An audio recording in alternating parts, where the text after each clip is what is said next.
Hello everybody, Andy here again. Thursday, yes, it's 5 o'clock in the evening, haven't long got in from work, and I thought I'm busy tonight, got the big Hastings Rock meeting tonight, so I've got to get things sorted. But I had thought of a subject for today anyway, and funny enough, one of those sort of coincidences that you get, I suppose. One of my friends, someone I sort of recently got back in contact with, sort of posted a tweet last night on Twitter. He's a bit of a skeptic of Twitter, but that's by the by. But he was out having a meal with his friends, and he put up a tweet basically asking the question: is social networking an oxymoron? Now, you know what an oxymoron is. It's a word. I've actually had to look it up, and the word oxymoron, I presume that's how you pronounce it, is a noun, and it basically means conjoining contradictory terms. So basically, does social and networking actually words contradict each other? And strangely enough, this morning I was listening to the radio before I went to work.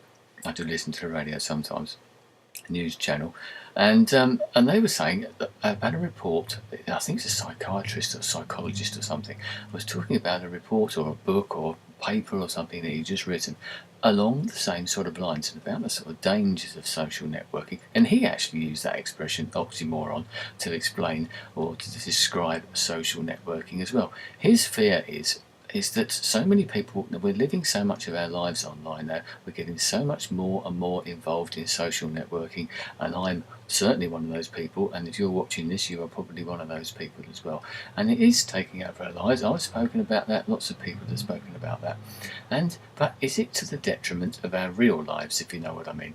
Because he's worried specifically about the youngsters around, because they're living their lives more and more online. They're growing up with it, of course, and they've all got, like my daughter has got a laptop in her bedroom. My son, who's 18 admittedly, has got his own computer, but has had for a number of years now. Most children, and they're sort of talking about kids of 7, 8, 9 years old, under 10 years old, have got their own computers, their own laptops. We've now got sort of, like the iPhones and all that. People are getting those sort of mobile phones and mobile internet as well. They're living their lives on it. And they're living their lives on things like Facebook, MySpace, Bebo's, and all those sort of websites that cater for the social networking side of things. And the concern is, as this guy was saying, was that is that sort of stopping them really socialising? I mean, the word social basically means like a sort of togetherness, doesn't it? A coming together of people. But what that is really in the real world. So social and then networking. Networking is something different. Yes, we do network in real life, but are we really networking when we're doing this? Now, obviously, I've been sort of chewing this over and thinking about this myself.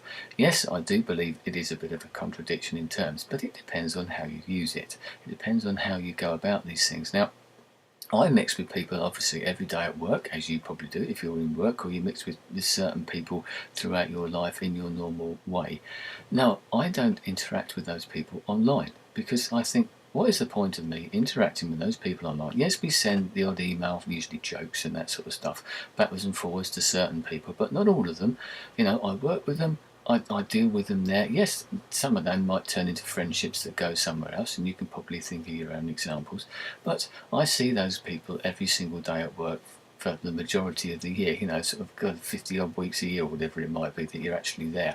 So you're seeing a lot of them. I don't really want to interact with them necessarily online as well. And the people that I interact with, the people that I socially network with, are people that I don't meet. So a lot of people that I've never met, unfortunately. Yes, there are people that I have met, thankfully as well, but we have to make. But I would never have met those people in real life if it hadn't have been for this, if it hadn't have been for social networking.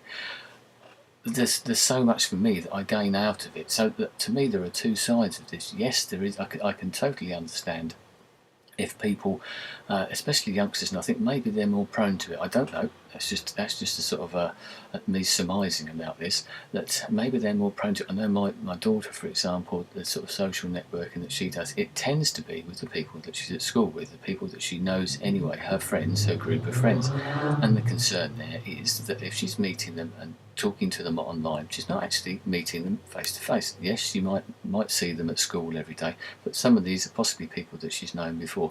So those sort of localised people, if we're socially networking with localised people, are we sort of avoiding or just not seeing them in real life. That sort of face-to-face, that person-to-person contact, when you actually see someone, you meet them, you touch them, it's physical.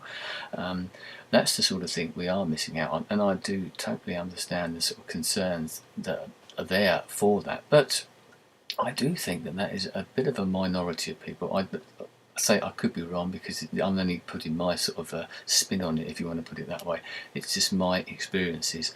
I think that social networking for me is a great thing. Whether it then stops me or meeting my real friends, if you want, my real world friends, do I spend more time with my online friends, should I say, at the expense of my real friends? That's a different question altogether, and that is probably something that has happened, I think, and I have heard other people say that sort of thing. So maybe that's a question you could ask yourself if you're watching this.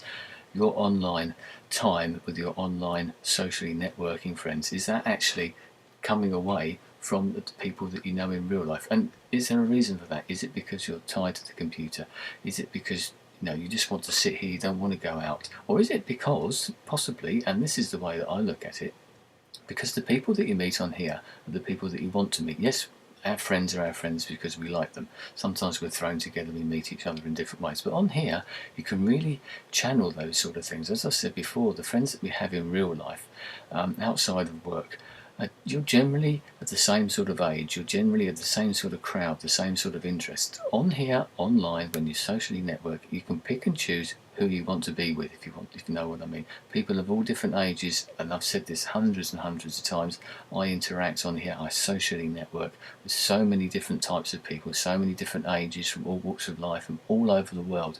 I can't do that in the real world, and I think that is something that we do certainly gain out of it. So I'd hate for people to think, and I know what it's going to be. There's going to be the things in the newspapers and on the websites, because they pick up on this valid report that we're all socially networked, so we're all going backwards. We're not going forwards. It's nasty. It's damaging our kids, and it's brainwashing them, and they're stuck into their bedrooms. So there's an element of that I think is true, yes.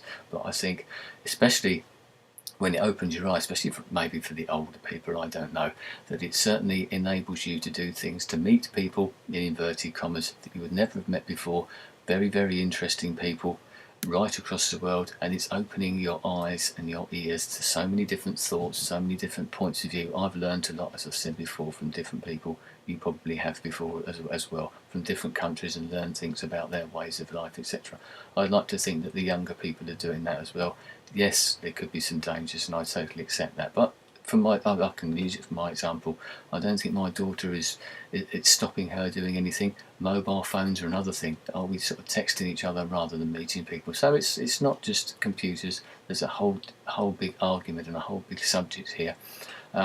I said I don't think it is affecting them necessarily. Some people, I'm sure it can, but we can say that about just about anything. Drinking, smoking, just drugs for that matter. It affects some people far more than it will others, because that's just the way that they are, the way that they get hooked onto something like that. So I'd love to know what you think about this, how you feel, as I said, whether your social networking is taking away from your real friends, should I say, or whether you have any concerns. Maybe you've got children of your own. Maybe you are one of the younger people, one of my younger subscribers. I'd love to know what you think about this. If you're sitting there in your bedroom watching this, is that social networking sort of taking away from you meeting your real life friends? I have a feeling that it probably isn't, because I know from my daughter's experience, she still sees her friends just as much every day. She sees them at the weekends, etc., etc. She's in contact with them now, whereas in the past she wouldn't have had that contact outside of school, outside of the normal sort of day-to-day things that you do. So there you go. That's Thursdays. I've got to get myself ready for the big meeting.